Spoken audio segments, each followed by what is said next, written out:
It's the great equalizer. Everybody's got to eat, and if it tastes great, that's even better. It gets people joyous around a dinner table. The ultimate gathering spot is around food, building presence, building community around a bite.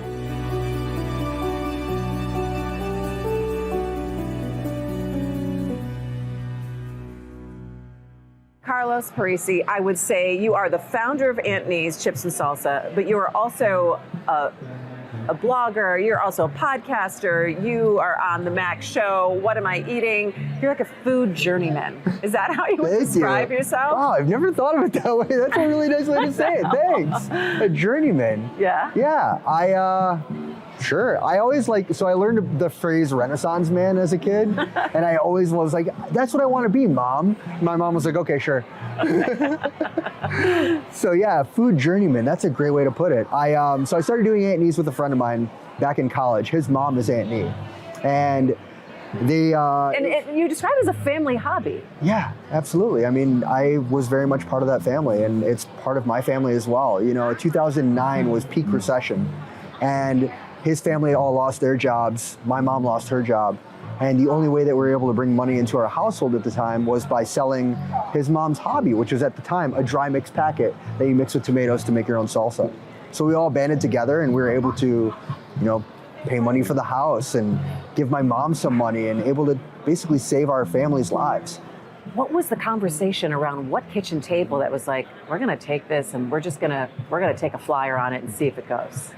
It was everywhere that we could have had the conversation, really. It was in a car, at the time in school, at college, and being able to just kind of say, here are ideas, this is what we need to do. And I remember just going into an office with a dry erase board and writing down this massive plan of how to make enough money to save the house, And we were able to then push into every farm market, local store, anything that we possibly could have with this packet of seasoning. And as time went on, we were able to provide the family with enough money, his family, my family, and band our families together to make this push. And we decided to create a real company from it. And over time, his parents didn't really want to do it anymore. They had other jobs. Him and I created this company of chip salsa and then later guacamole and doing everything fresh as it kind of went on. We did fresh salsa. We revamped the company several times, and as time went on, he was focused on other things. He ended up jumping into real estate and doing other things, and obviously I support him so much, we became brothers over time. Yeah. And after a while, then it just became me, and now it's just me living this life that we built for ourselves, selling Aunt Nee's. And doing Aunt Nee's here at Eastern Market has given me the opportunity to do so much more in the food community here in the city. I felt in love, always been in love with our city here. Yeah. Ever since I was a kid, knowing what Detroit local business has been. And I'm fortunate to say my parents were very much part of the local business landscape over the years. And learning from them and learning from everyone else around what the passion is for the city. How we as Detroiters, over the past 60 years, let's say, have really only had each other. And we're a small business first community. And everybody here works for each other, with each other, to continue to help grow this economy that we have locally. And I think that you just jump that back to the original story of Aunt Nee's, is banding together and seeing what can we do to make something work. And there are so many stories of so many families that had an idea or an old recipe or cobbled something together and then making it into something and doing it here at Eastern Market. And this has been kind of your heart and soul. Absolutely. I love this place so much. When we started selling here, we were two young kids being as loud as possible about why everybody needs to try chips and salsa. And at the time, it was literally just us next to like a tree vendor and somebody selling pork. So do people like pass by, or are they like, we're just going to get these kids to shut up, so we're going to buy their chips and salsa and somehow they gravitated towards two loud kids, and we then became part of the market. And that was 14 years ago. And this market, in doing that, plus being able to then do food pop-ups with the people that I'd met over time and doing other food ventures, working with so many incredible, driven people in this city, motivated by not just the community and the relationships that we have with each other, but also with the tastes and the flavors that we can build based on what were the original flavors of this city, the evolved flavors of the city, like a coney dog or a ham shop, right? Yeah. The simple things that have been part of the fabric of this city that people might not understand are very much us. Yeah. And then being able to talk about that. And this is such an incubator here. I mean, you're not the only, two young kids who were yelling from the stand. So many businesses have gotten their start here and tapped really into the passion that you're talking about. What is it about food that connects us? It's the great equalizer. Everybody's got to eat. Everybody's got to eat. Yeah. And if it tastes great, that's even better. It gets people joyous around a dinner table. The gathering spot, the ultimate gathering spot is around food. And getting everybody to talk with each other, building presence, building community around a bite, getting to talk about what that bite means. I see it also as tradition. So I think of all of the special foods in my life that I gravitate toward, it's all attached to an event, a ritual with family, I think. Absolutely it is. It's not just family, it's the community around us. Yeah. Having something be a flavor that not just takes you back to your own home, but takes you back to your community, the people that you grew up around. I feel that every time that I come back home and I have a coney. Yeah. I'm originally from Mexico City. My family is from Mexico City. I definitely feel that when I'm there and I eat certain things that are from our home. But when I'm back in Detroit is my home as well. And taking a bite of a coney, taking a bite of something that takes me back to my childhood. It's such a connection to our environment, to us as people, to the traditions, the people that have fought so hard to build what we have here. The factory workers, time and time again, that have spent their lives working on the line and eaten the same food over the last 100 years that I'm able to say is the same food that I love today. Let's talk a little bit about your mom. And you mentioned your Mexican-American heritage, that you were born in Mexico City, spent a lot of time here though. How does that weave into what you do and how you see the world? Single mother, obviously that's number one. My mom worked very, very hard throughout my childhood to make sure that I was able to get a pretty awesome upbringing. We didn't have much money, at all. But even just on a Saturday, if we heard about, some kind of local event or something going on, my mom would jump as far as she could to make something happen, to make it a fun day for me. Yeah. And by doing that, we were able to explore the city and the metro area and anywhere we could drive to, that much more. And then having a cultural background. My mom is Mexican-American now, that she's been in the country for as long as she has. But still very much steeped in the traditions of Mexico. And learning those traditions over time from here and also my family back home has given me an understanding of what that global view, that global lens is. And taking that everywhere I go and understanding that there's so much more than just what we have here. Yeah, so let's talk about where you're taking it, because you're on Instagram, TikTok, everything revolves around food. On Max, doing what am I eating? And now, and the passion is, I want to see the world and see it through food. What does about that grabs you? The same thing that grabs me from here. Honestly, it's a local story. It's a story of people and passion and care about what they've been doing and how a family can turn something from nothing and continue to build that passion into what they've been doing and broadcast that to the world. Yeah, it's kind of the extension of how everyone is still taking pictures of their food and posting the dishes on Instagram. How do you think that has changed the way we see food, that we can share it so widely now?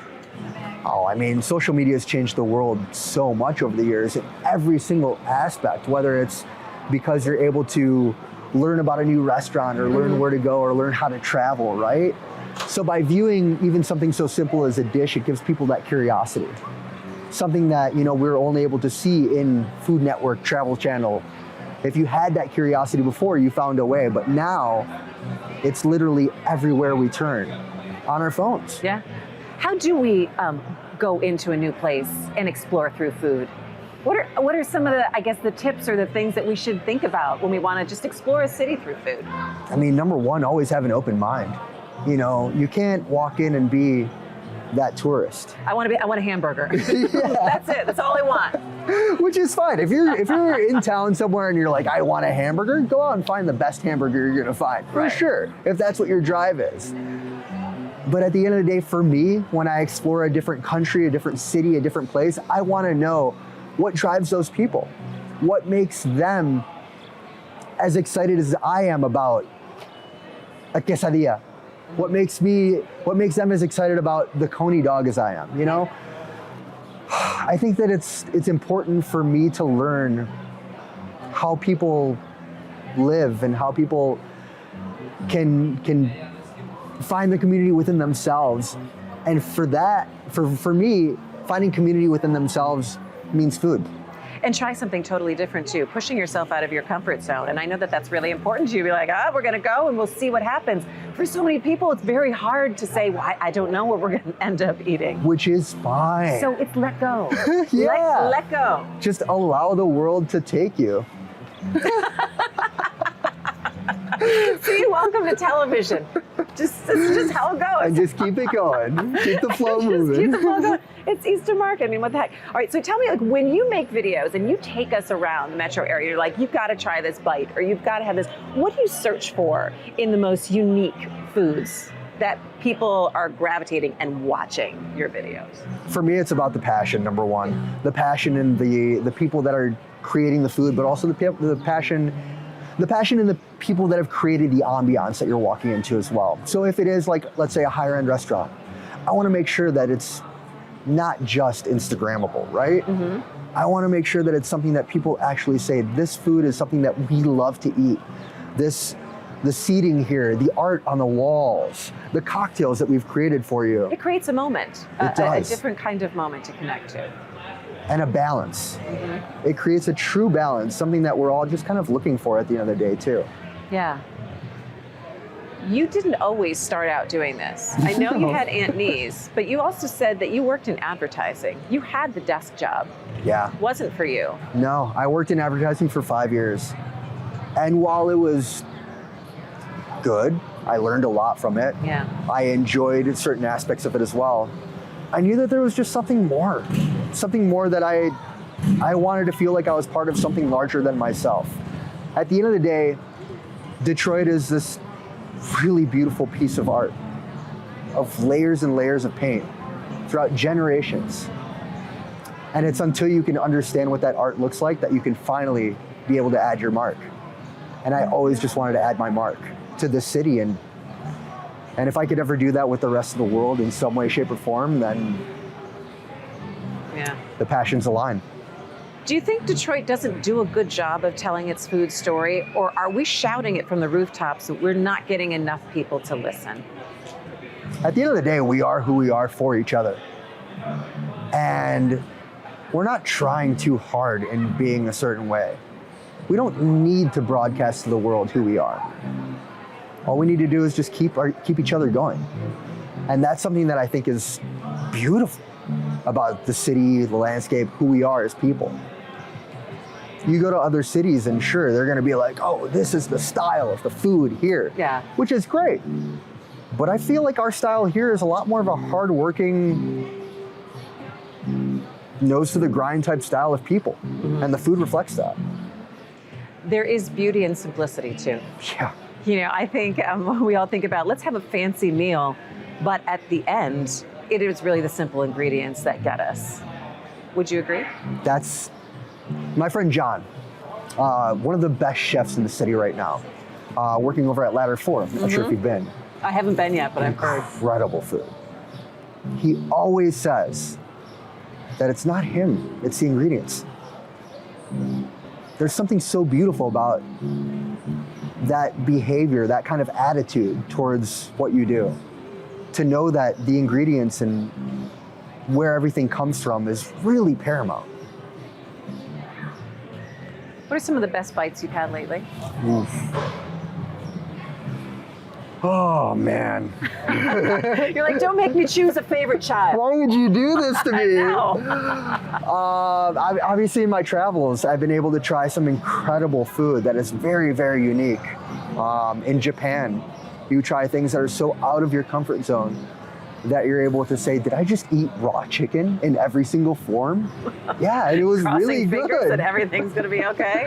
Well, I mean, they know the name of the chicken. That's true. That's true.